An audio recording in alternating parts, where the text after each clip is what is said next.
Então, vocês me perdoem, por favor, se esqueço algumas palavras ou volto para minha língua nativa, né?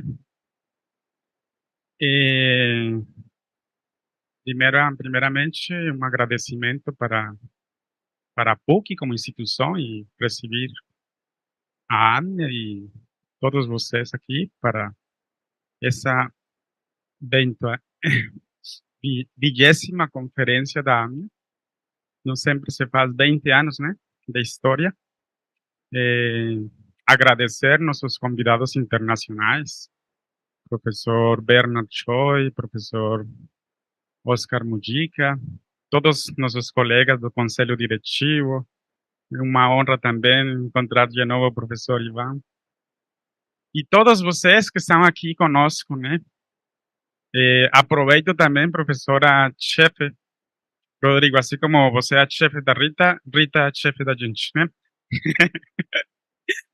Então, agradecer a Rita, tudo que ela tem feito por estar aqui, por la organização, a URGS também, minha universidade, que eu amo muito.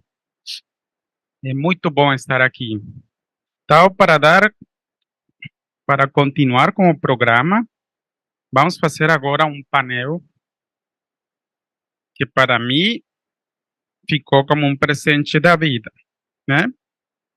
A vida às vezes te dá presentes e esse presente eu não vou esquecer de ter que moderar e conversar com as pessoas que eu admiro muito.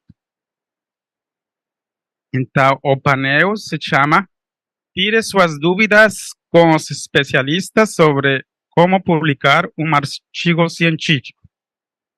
Então, eu vou convidar. Aqui vai ter pessoas que vão estar virtualmente. Então, eu quero convidar a professora Maria Inês Smith, do programa de pós-graduação em epidemiologia da Universidade Federal do Rio Grande do Sul. Ela já está nos acompanhando virtualmente. O professor Bruce Duncan, que estava falando na anterior palestra, também da Universidade da URGS. A professora Iná, infelizmente ela não consegue estar nesse momento conosco, mas vai participar de outro momento. A professora Sandra Costa Fuchs. Professora, por favor, para passar aqui na frente. A professora Rita Matiello, também da URGS. E eu vou ler um pouquinho da trajetória desses grandes pesquisadores que nos acompanham hoje. Inicialmente, vou falar da professora Maria Inês Smith. A professora Maria Inês Smith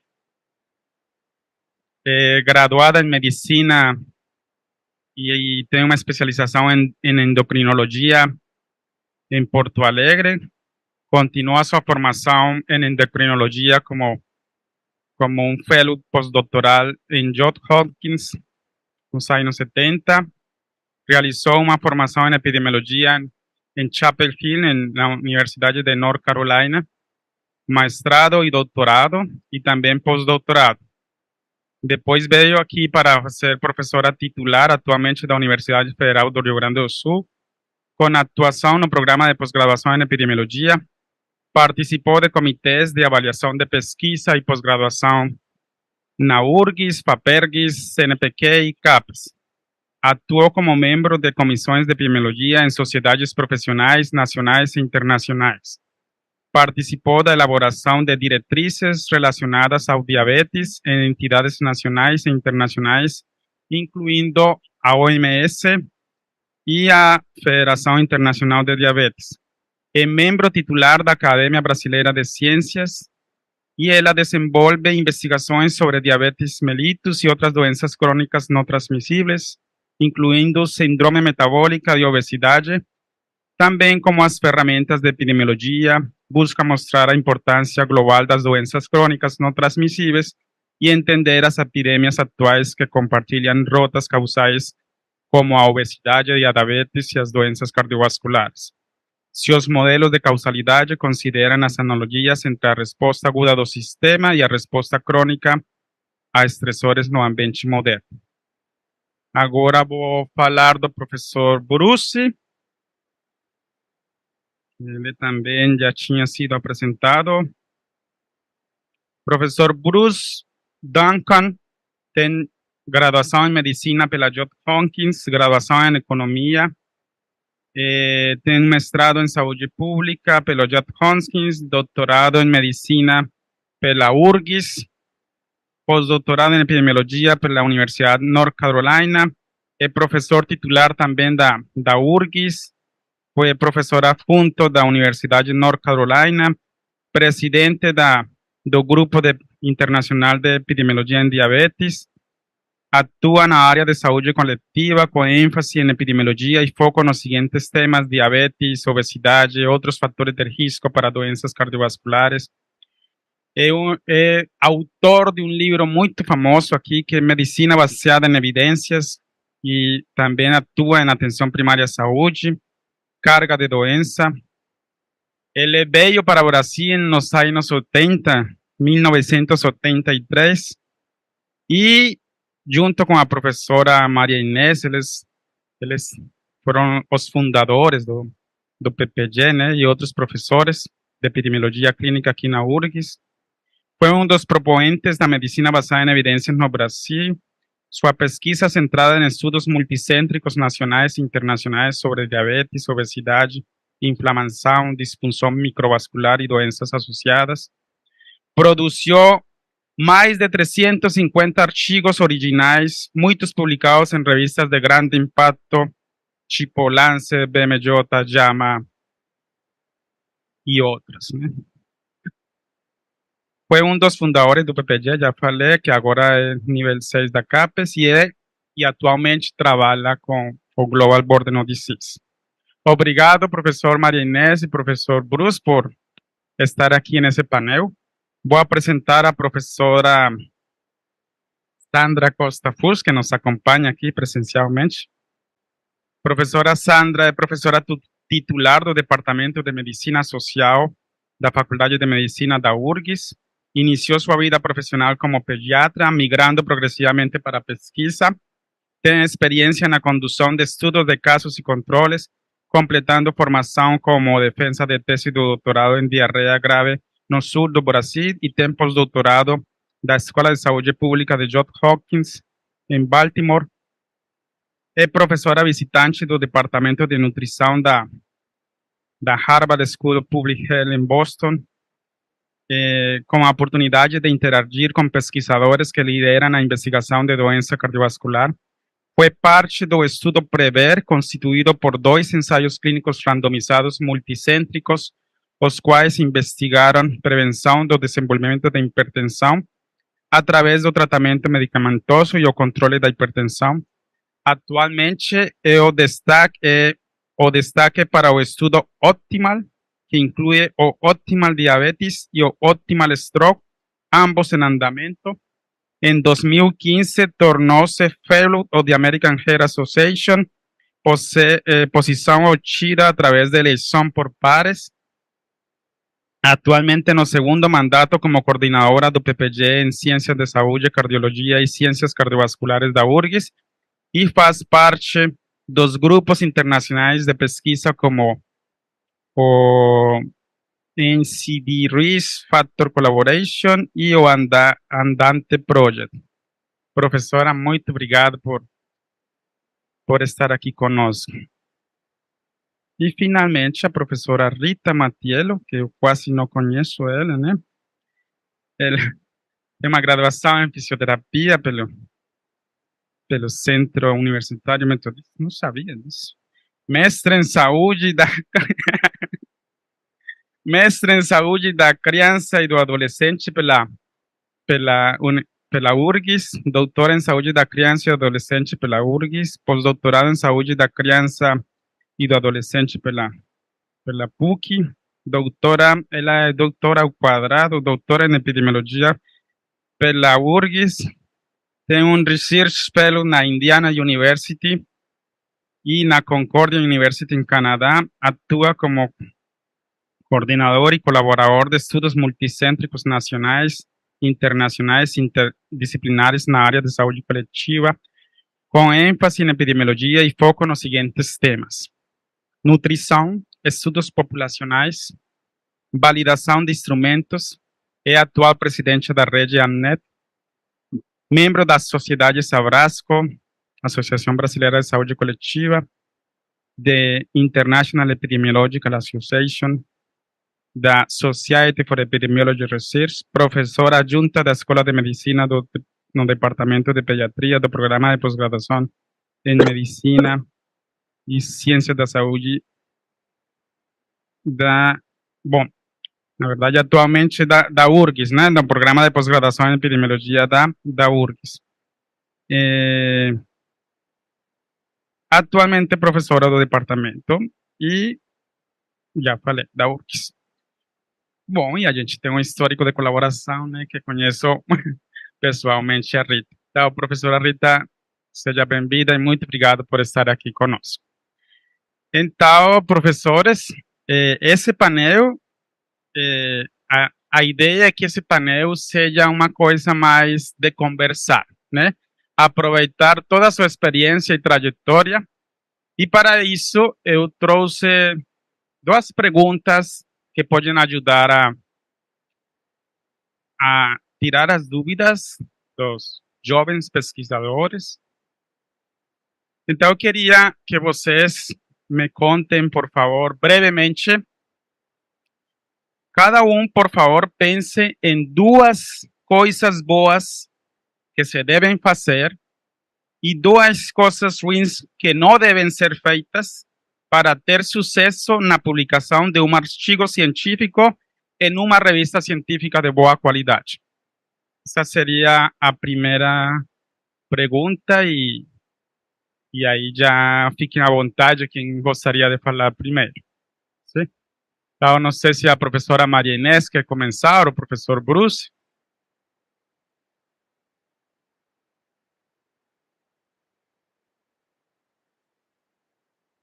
I can begin. Yeah. Two things that positive that one should do. One should spend a good amount of time writing and reviewing the article. The manuscript is called in English before it's accepted. Trying to take advantage of your co-authors. Because people that are students who are starting out think that the hard part is the analysis, but really the hard part is writing the article. And you really need to spend a decent amount of time, and you need to do an adequate review before you send it off. I think probably in the articles that I'm lead author, I go through, I don't know, 50 revisions. Obviously, the last 20 are a couple words here, a couple words there, but it's really a very iterative process that takes a long time. The other positive thing, which I think is very important, is since almost everything is published in English, to get the English right. And there's news here. At least over the last couple years, the facilities, the products that are available to improve English have improved considerably. And I think they'll continue to improve with ChatGPT and whatever. I like to use Grammarly. Grammarly is a product that's free, although there's all these free things. There's a premium version, which you have to pay for.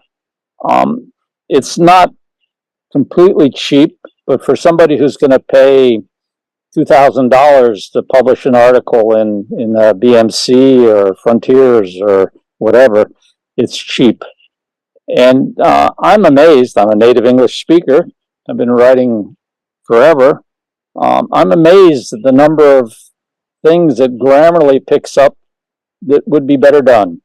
So I really would recommend everybody to, if it's not Grammarly, Word has Microsoft Word has something that to check your articles also. But I would really recommend that you do professional checking with one of these products. Things not to do. I thought of one. I'm trying to think of two here.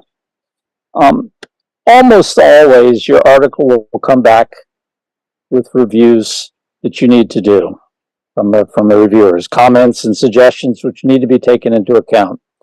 And the first reaction is sort of, what bums? Why didn't they like what I wrote? They didn't understand. They're wrong. I need to contest this. And I think the proper approach, well, of course that happens. You have to let that kind of pass by, the emotional part of it pass by, and then come back to it the next day. There are different types of reviewers, but a good reviewer is somebody who's taken the time, and it takes a long time to review, to improve your article. And you need to look at it as people that are trying to help you. And take what they have to say under consideration. Eventually you have to contest something, but generally, I rarely contest things. I just try to respond to them. And I guess maybe a second thing not to do is try to contest. I remember a doctoral student of mine had an article accepted at Lancet. They just asked her to cut down the size of it. She refused to do that. She sent it back. No, this is my masterwork. I don't believe I can shorten it to a short report, and it was rejected. So it's never a good idea to contest people directly, and it's that rule runs or holds for resubmitting your articles also. So those are my comments to begin with. Obrigado, professor Bruce. Agora quero convidar a professora Maria Inês para suas sugestões. Ótimo. Estão me ouvindo? Sim, senhora. Bom, um prazer estar aqui hoje, Wilson, muito bom te rever, viu? E deixa eu ver, assim, o que é que eu posso, em poucas palavras, dizer sobre essa questão que eu acho que é maior do que parece. Eu acho que, em primeiro lugar, para fazer o que a gente deve fazer é tentar fazer sempre o que é um bom artigo. E isso é muito óbvio, mas não é tão claro assim essa obviedade. Então, o que significa que o artigo tem que ser bom? Que o artigo é bom, digamos assim. Primeiro, ele vai estar realmente trazendo informações para uma lacuna da literatura. E ele vai trazer essas informações de uma forma correta, adequada e bem escrita, bem apresentada. Isso tudo tem que ficar muito claro, porque é óbvio que nós adoramos os nossos artigos, né? A gente tem uma verdadeira paixão por eles, mas aqui nós estamos precisando vender o nosso artigo. E não necessariamente as pessoas que vão ler o artigo que está sendo encaminhado para a revista vão concordar conosco, a não ser que a gente deixe isso muito claro. Então, a lacuna tem que ficar muito claro logo antes dos objetivos na introdução. O arrazoado da literatura para justificar essa lacuna tem que estar feito de uma forma bem objetiva e não muito discursiva, né? Ele tem que estar bem escrito e bem analisado. Eu acho que, tendo essas características, eu acho que, e tendo essa atitude que o Bruce estava mencionando, né, de ser modesto, digamos assim, e não ter uma atitude muito contestadora, se a gente escolher uma boa revista, ela vai tender a aceitar o artigo. Então, procurar sempre atender a esses quesitos de como como conseguir produzir e publicar um bom artigo. Eu acho que algumas coisas práticas do que fazer, eu acho que o Grammarly, o Bruce já mencionou, eu acho que é importante. Eu acho que a forma como o artigo é encaminhado para a revista é muito relevante, porque não adianta vocês esconderem um material e não apresentá-lo de uma forma assim bem adequada para o editor. Então, por exemplo, a carta, o editor tem que ser objetiva e identificar o que de fato o editor precisa saber, que não está tão claro assim no restante do artigo. O resumo tem que estar muito bem escrito, objetivo e bem escrito, né? E eu acho que essas são coisas fundamentais, e a abertura do processo de submissão é fundamental, porque a rejeição muitas vezes vem exatamente desse aspecto. Uma carta que não era convincente ou que era longa demais, e um resumo que não estava bem preparado. Eu acho que essas são as duas coisas importantes, né? Tentar fazer um bom artigo e tentar apresentá-lo de uma forma adequada. Eu acho que o que não deve fazer, o Bruce tocou um pouco nisso, eu acho que o que não pode fazer é apresentar o artigo assim de uma forma, por exemplo, nós que não temos o inglês como a nossa língua mãe, né?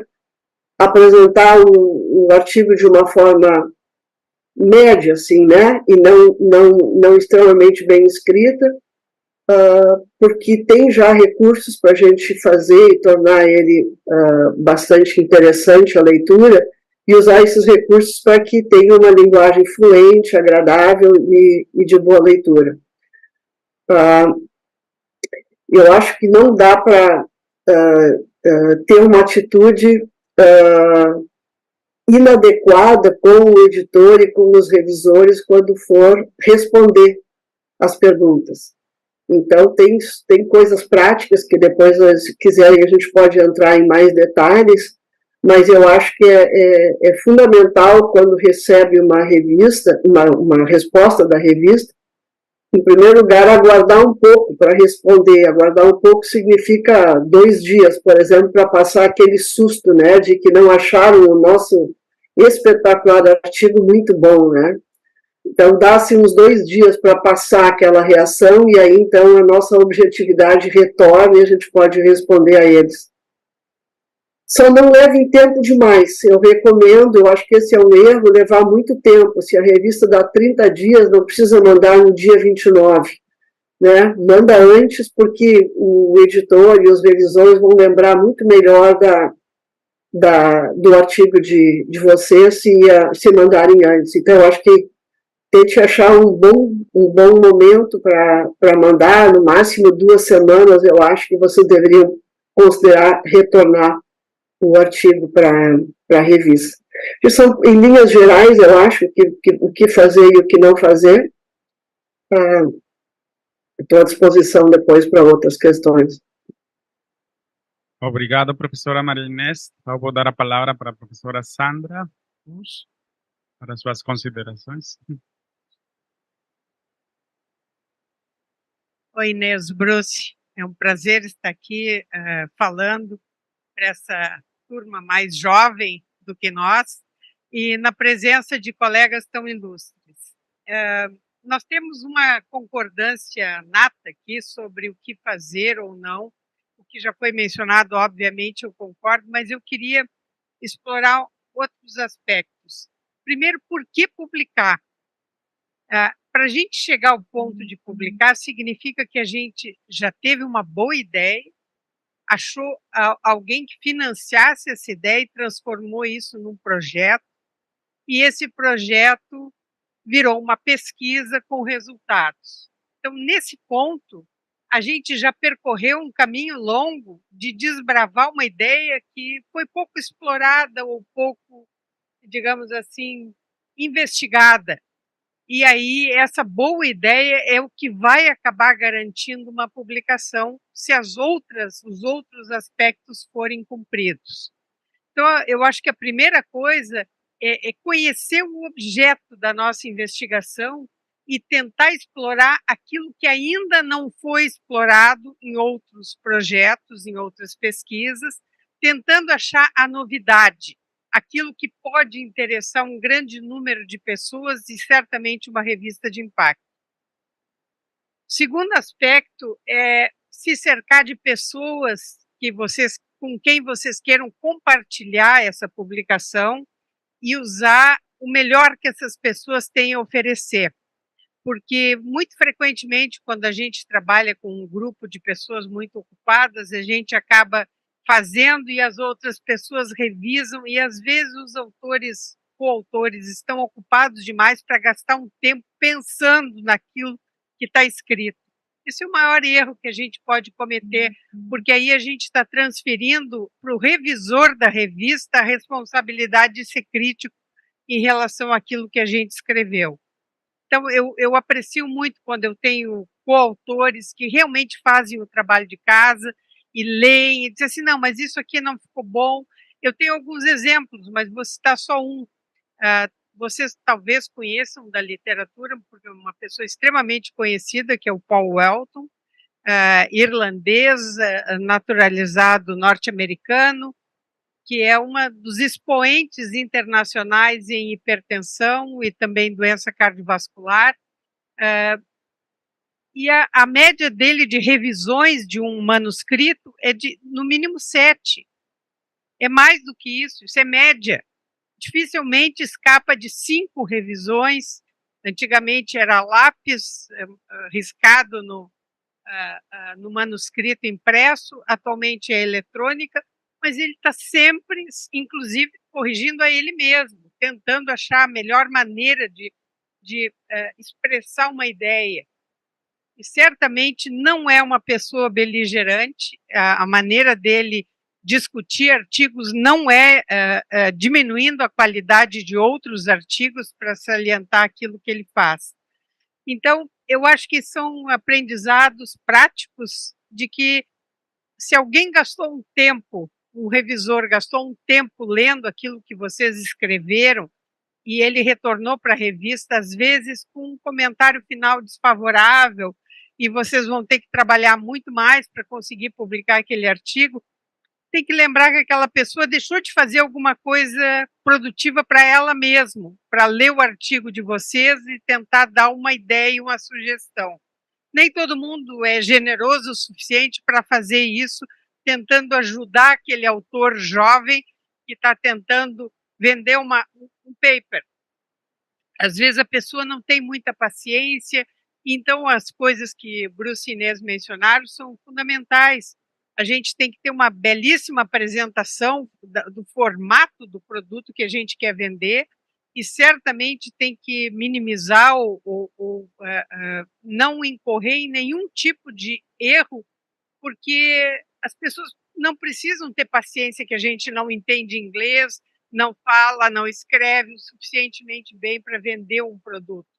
Mas agora, os dois mencionaram o Grammarly, tem o ChatGPT também, tem o Google Translator, tem que achar um jeito de escrever num inglês perfeito e não cometer nenhum tipo de erro.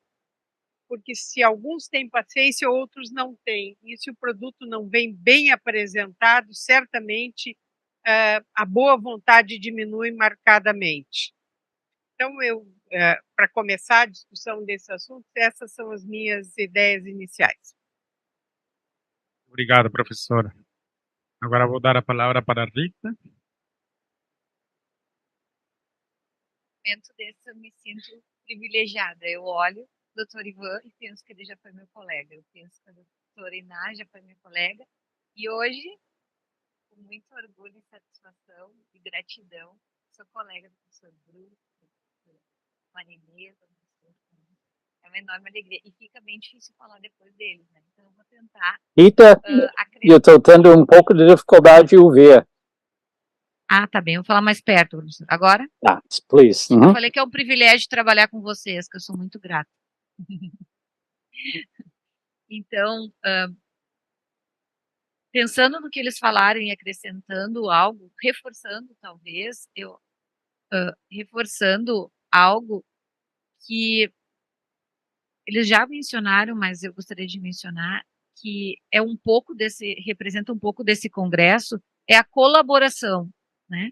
Então, nós temos um artigo e nós podemos ter colegas que podem nos ajudar. Um é especialista em estatística, outro é especialista acho que a revisão sistemática tem muito disso, porque a gente precisa de colaboradores, né? No mínimo 2 para revisarem, mas a gente precisa de alguém que entenda do método, a gente precisa da pessoa que domine a questão clínica que nós estamos trabalhando. E um bom artigo tem bons colaboradores, pessoas que realmente vão revisar o artigo, que vão ajudar a escrever, que vão dar sugestões, né? Acho que o GBD é um exemplo, porque eles escrevem os artigos a partir de muitos dados, mas eles têm mais de 9.000 colaboradores, e dependendo do tema, eles mandam para muitas pessoas revisarem, que é muito importante esse ponto da revisão para a gente conseguir mandar um artigo bem escrito.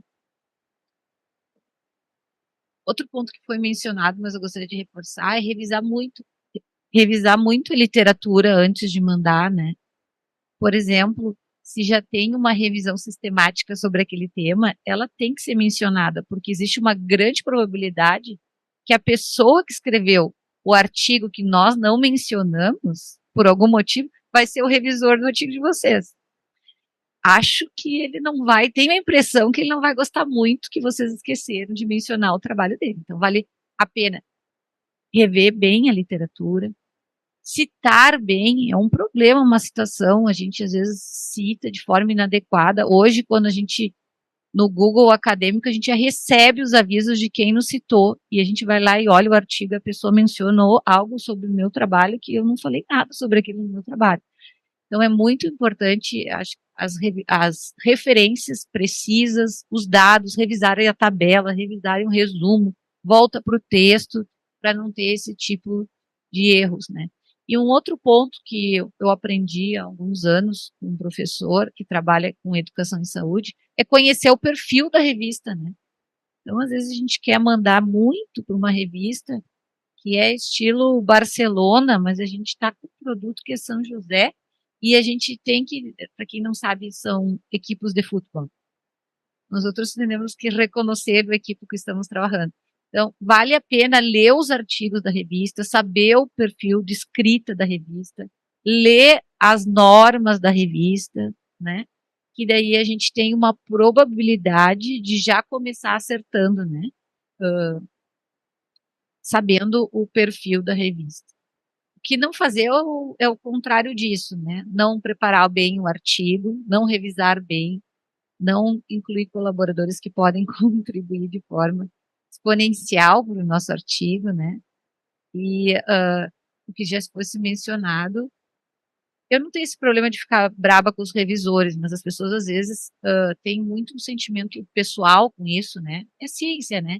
Então, assim, tem que responder de maneira muito polite, né, educada, e tentar, talvez, a pessoa está vendo algo que nós não percebemos, e, na verdade, ela está contribuindo muito com o nosso trabalho para ele ficar melhor. Então, acho que eu finalizo por aqui, e na verdade, essa sessão é uma sessão que nós todos queremos saber a opinião dos professores, mas nós roubamos uma parte importante dessa sessão porque nós temos um motivo muito especial que nós gostaríamos de homenagear. Era uma surpresa para os professores, nós reunimos eles. Então, homenagear esses professores que têm contribuído muito, né, para a epidemiologia clínica, para o ensino, né, para a formação de muitos profissionais. Então, eles não sabem, mas a gente roubou parte dessa sessão para homenageá-los. Tu queres começar? A Paula, então, professora Paula, Adri? Não, então eu começo. Então, aqui nós temos 4 prêmios. Eu vendo a professora Sandra, a gente precisaria sim. Então, deixa eu pensar onde que está aqui. E nós vamos premiar, homenagear algumas pessoas. A ABNet teve essa delicadeza de lembrar pessoas que contribuíram muito para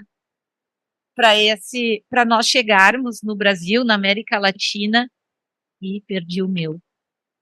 Tem que encontrar. Ah, sim. Eu vou tentar não me emocionar, porque eu realmente tenho muito carinho, admiração por todos esses professores. Mas eu tive o privilégio de ter a oportunidade de homenagear o professor Duncan, Bruce Duncan, por sua contribuição para a implementação da epidemiologia clínica na América Latina. Para quem não conhece o professor Bruce e a professora Maria Inês, eles são um dos responsáveis por hoje nós termos epidemiologia clínica de qualidade no Brasil. Eles tiveram a missão de ensinar, formar muitas pessoas no Brasil e na América Latina em epidemiologia clínica. Não só epidemiologia clínica, como fazer uma epidemiologia clínica e aplicar desde a graduação até a pós-graduação, até as diretrizes que são aplicadas na prática clínica, como formar melhores médicos, melhores enfermeiros, fisioterapeutas, profissionais da saúde. Então, professor, infelizmente eu não tenho como lhe entregar, mas eu prometo que dentro de algumas semanas, quando eu for aí, eu levo para o senhor o seu prêmio do 20º Congresso Internacional da ABNet por sua contribuição da implementação da epidemiologia clínica. Em nome da família ABNet, de todos nós, lhe agradecemos muito por tudo que o senhor já tem feito por nós. Muito obrigado. O senhor pode falar.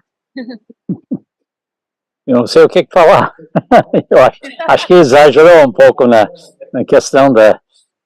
fomos nós que trouxe a epidemiologia clínica. Nós fizemos uma grande parte, mas tinha várias outras que estavam junto conosco. E eu estou feliz que, chegando no Brasil, com a ajuda da Maria Inês, certamente, achei um campo fértil para trabalhar.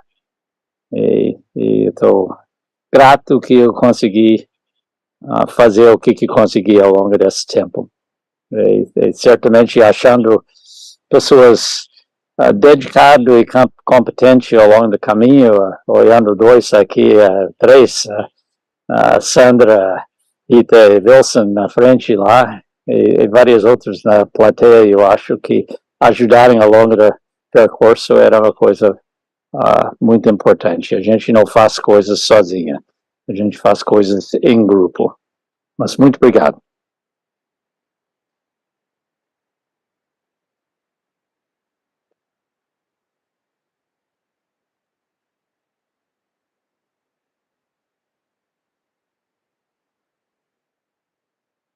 Bom, agora eu falei que a vida às vezes dá presentes, né? E eu também vou tentar não me emocionar.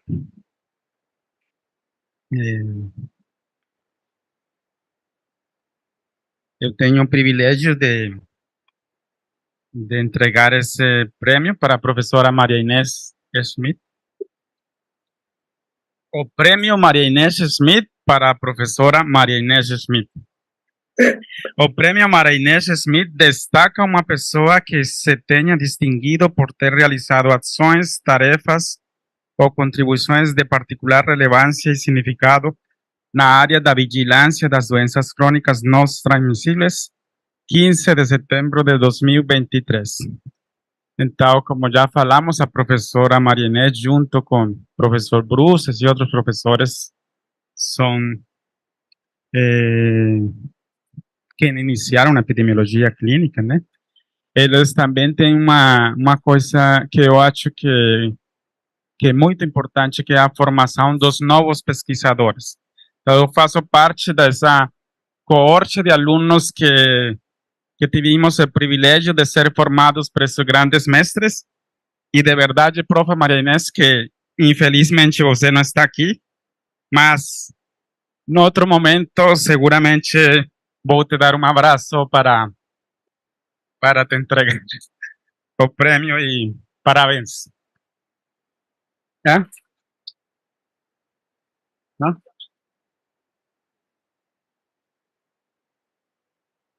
Sí.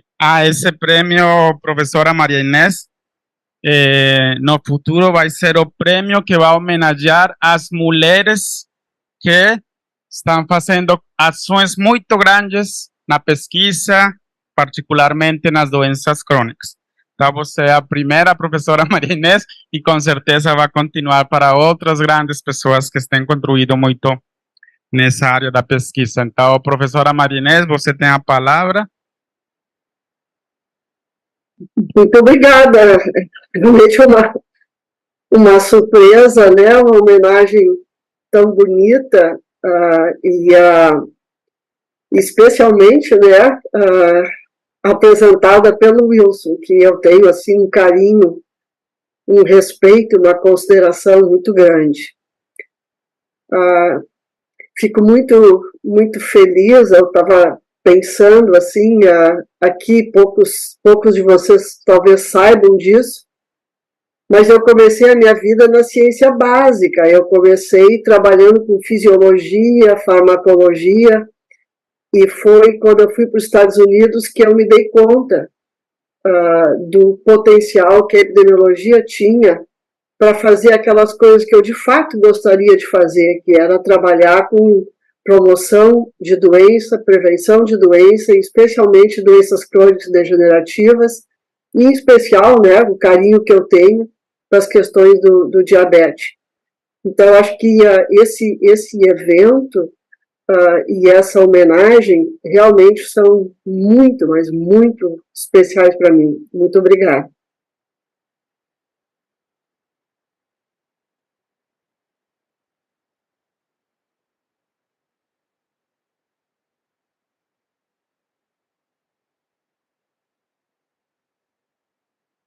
Buenas tardes de nuevo para todos. Es para mí un placer enorme hacer entrega del premio máximo de ABNET, el galardón Bernard Choi, en nombre del profesor Bernard Choi que ustedes conocen, a nuestro queridísimo profesor Adrián Eduardo Alacino por su liderazgo, compromiso con la organización de ABNET. Felicitaciones, profesor. Le vamos a dar un fuerte abrazo. Ay, este ABNET, qué cosa, ¿eh? Tenemos dos representantes de Argentina, la profesora Andrea Perinetti y la profesora Lorena Lázaro. Les vamos a entregar este maravilloso premio y ellas les van a dar el gran abrazo de nuestra parte, Adrián. Muchísimas gracias, queridos amigos. Muy honrado de recibir este reconocimiento.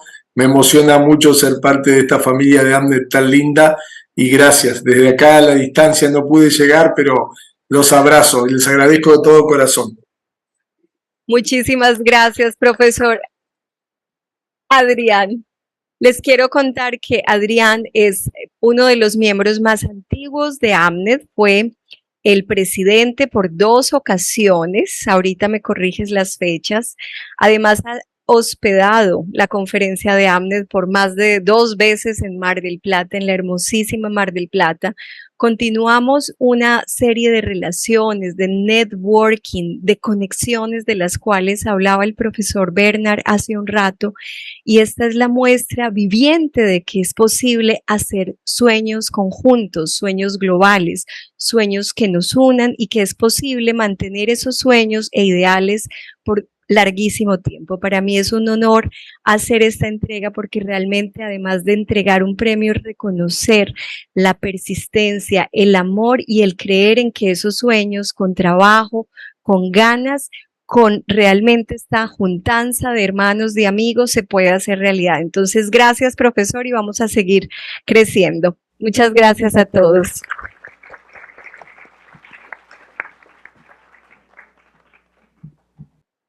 A mim coube homenagear com esse prêmio a professora Iná da Silva dos Santos, que infelizmente não está conosco por questões familiares.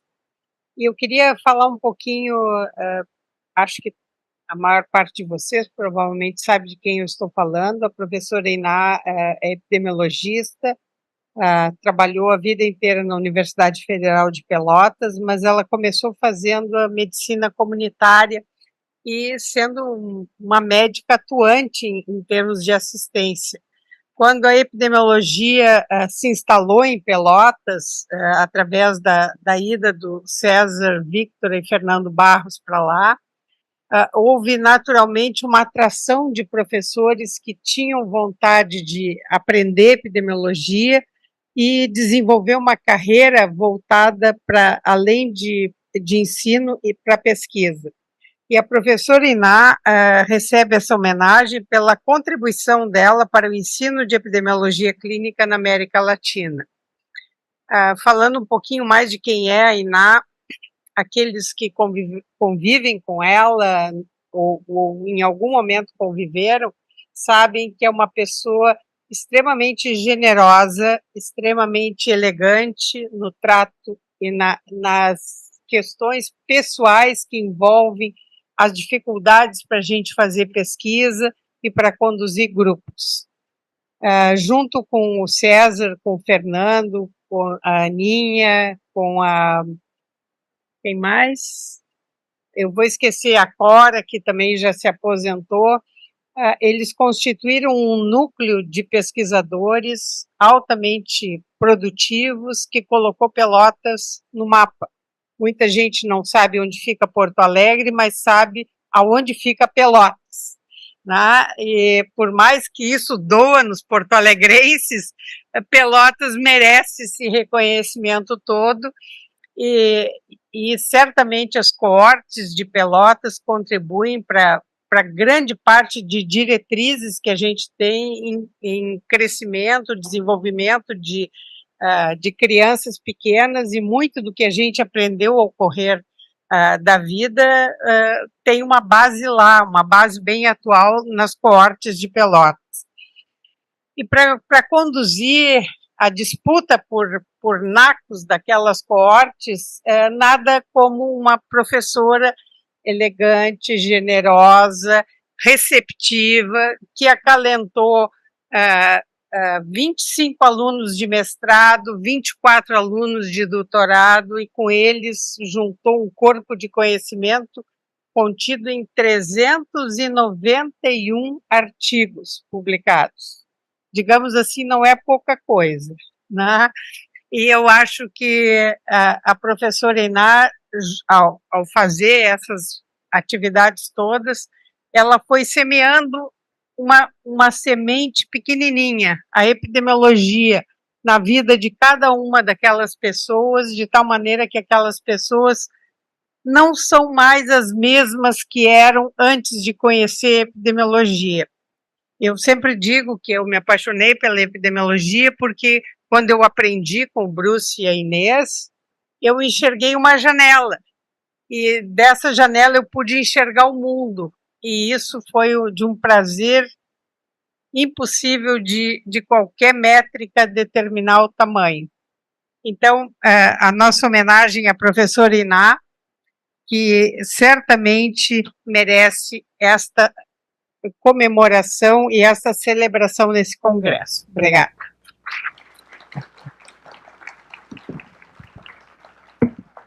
Bom, gente, infelizmente o tempo não ajuda. Talvez outras pessoas queriam fazer perguntas para os professores, mas estamos aí nesses 3 dias. Vocês podem encontrar a professora Rita, a professora Sandra para fazer mais perguntas.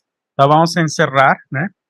Muito obrigado, professor Bruce, professora Maria Inês, pelo seu tempo. Vocês estão lá ocupados na Seattle, mas a gente está muito contente de ter esse momento com vocês. Agradeço também à professora Sandra, à professora Rita, e vamos mandar também um abraço e uma lembrança para a professora Iná, que sem dúvida ela vai ficar muito contente com essa homenagem. Muito obrigado, vamos encerrar esse painel. Tchau.